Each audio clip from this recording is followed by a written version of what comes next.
Welcome to The Business Strategist, the show for CEOs and founders ready to scale fast, lead smarter, and build a business that doesn't rely on them. I'm Adam Strong, award-winning strategist, former elite athlete, international speaker, and 3 times best-selling author. After 3 decades in business, I know exactly what it takes to grow, scale, and exit with impact. Each week, I dive into real conversations with industry experts, bold entrepreneurs, and clients navigating the uphill struggles of business, giving you the tools and the strategies to create more profit, more freedom, and more impact. Let's get into it. Hey guys, I just wanted to take this opportunity to make you aware of a brand new tool that we've just created called the Exit Readiness Assessment. Now, it is for founders and CEOs that are looking to exit from their business operations. Now, it doesn't matter even if you're not looking to exit right now, I would highly recommend to go and take the assessment straight away. It helps you to identify areas in your business that you need to work on to help you towards that exit strategy. And at the end of it, you get a personalized report on some of the areas that you're doing particularly well in and some of the areas that you need to make some improvements to. Make sure you head over to readytoexit.scoreapp.com. That's readytoexit.scoreapp.com. Enjoy. Launching a new offer can transform your small business and propel it to new heights, but many new product launches fail within the first year. Stay tuned as we dive into the crucial steps to ensure your offer is part of the successful ones, with insights and examples from companies that have nailed it. Welcome to today's Business Strategist with myself, Adam Strong. And so I'm here in the UK, and I've just spent the whole day literally with my tribe, just masterminding. And I just wanted to quickly share this with you. There was so much transformation that it is just literally floating. I'm really looking forward to today's podcast because what we're going to be talking about is how to create and launch offers in 5 simple steps. So let me give you the framework. Let me tell you a little bit more about those 5 steps. What's the first thing that you need to do? What's the first thing you need to take into consideration? The first thing that you've got to do is you've got to do research. You've got to create an expression in what you are trying to offer or launch. Okay, and you can do this in many different ways, but some of the ways that we do it in our business is generally through surveys, through LinkedIn polls or polls in general, actually, and questionnaires. And generally what you want is you want to get between 25 and 30 responses roughly to get an idea on understanding what the emotional drivers are to your ideal clients or your audience. What's an emotional driver? An emotional driver is effectively what drives them to take action. So some of the questions that you might want to ask or consider asking in your survey poll or questionnaire is, what are they most dissatisfied about? So what are they most dissatisfied about? What ticks them off? Like, what pisses them off so much?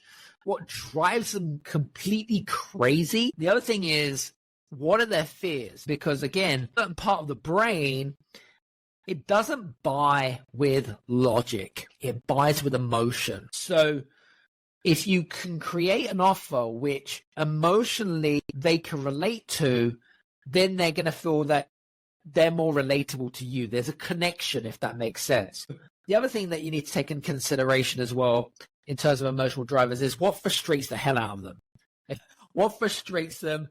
What aspirations do they have? What goals and objectives do they have? And how do they want to make their lives easier? Especially if you're creating a premium or a VIP product for certain individuals as well. So what is it about the competition is not doing effectively? So if you take your competitors and you look at what they're not doing, what are those things? What are some of your potential clients really hacked off about? It could be, for example, that they have an accountant, for example. They've been using the accountant for absolutely donkey's years. Yet the big problem with that accountant is that they may only speak to their accountant once a year for their VAT returns, for their accounts, etc. And that's it. That's all they provide. But they feel dissatisfied with this level of service, and what they're paying for is that they could probably find another accountant that can offer them so much more that can help them to grow and scale.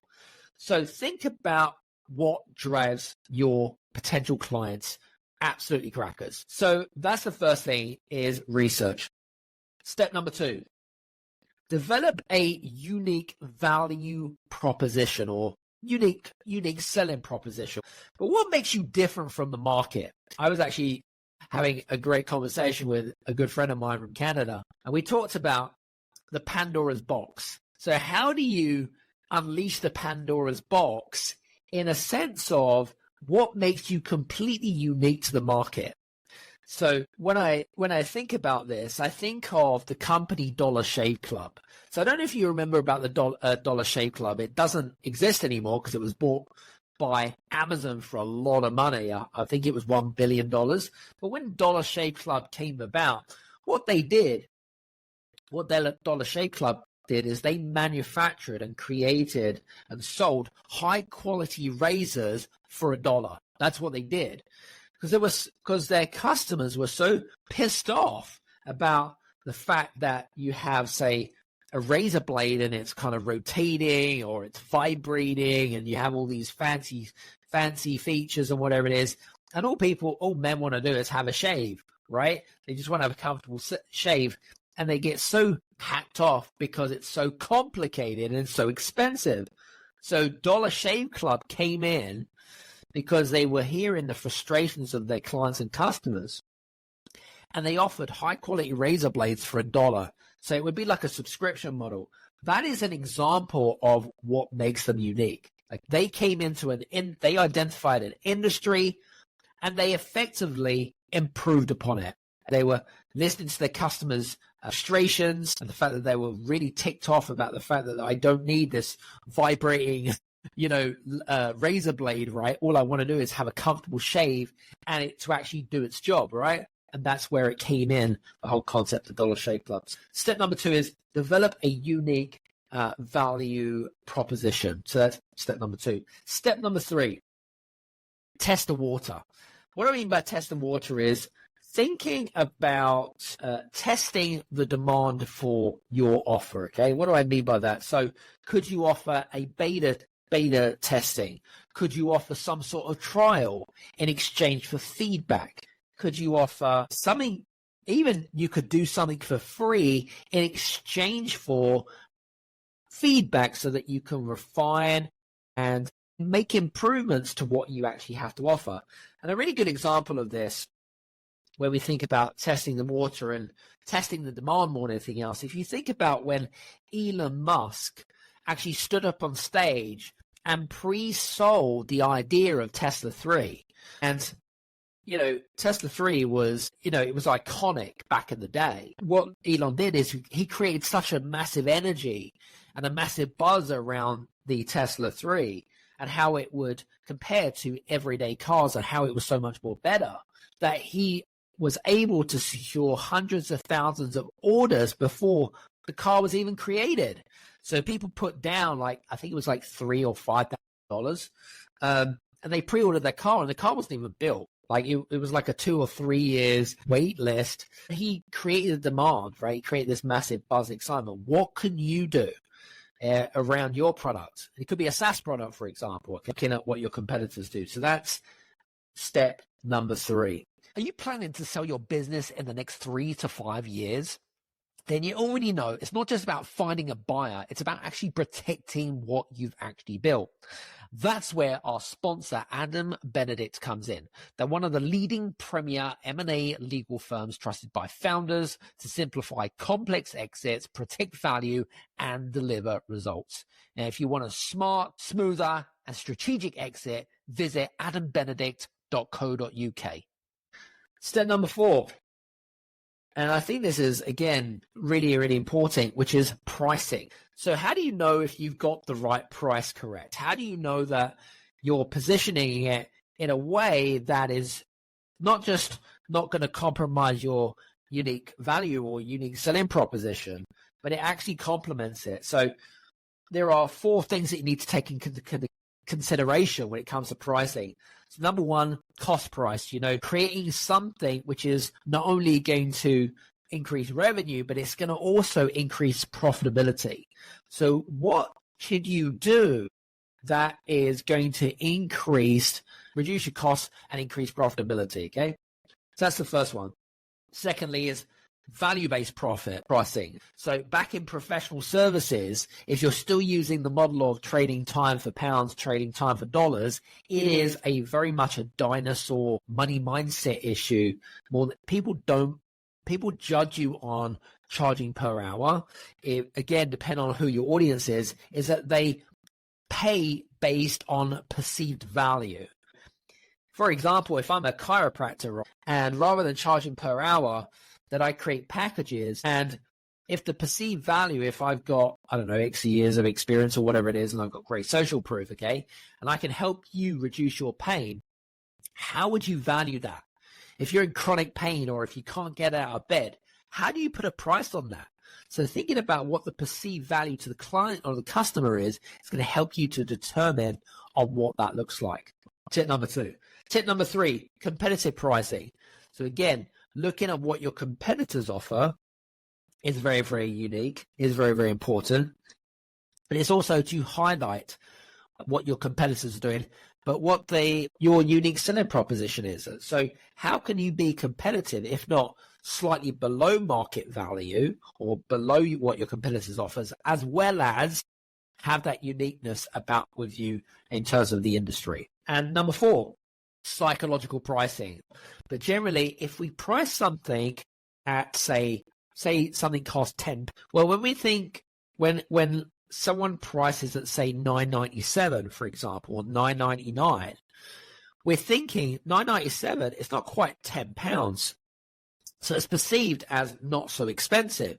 But if we use round numbers or even numbers, it's deemed as expensive.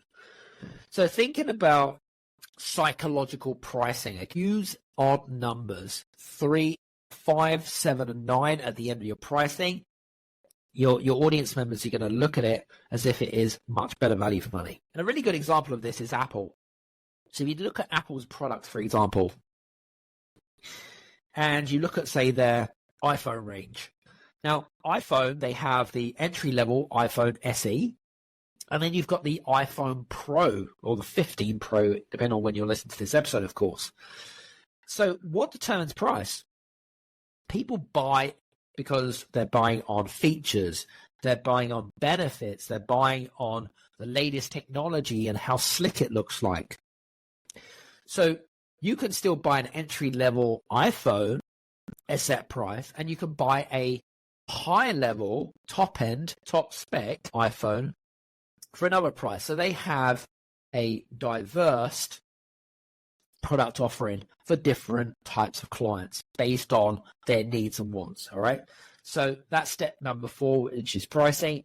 And step number 5, the last one, which is how can you enhance the experience for your clients or your audience? Okay. So thinking about collaboration, because I'm really big into collaboration. Most of you kind of know that.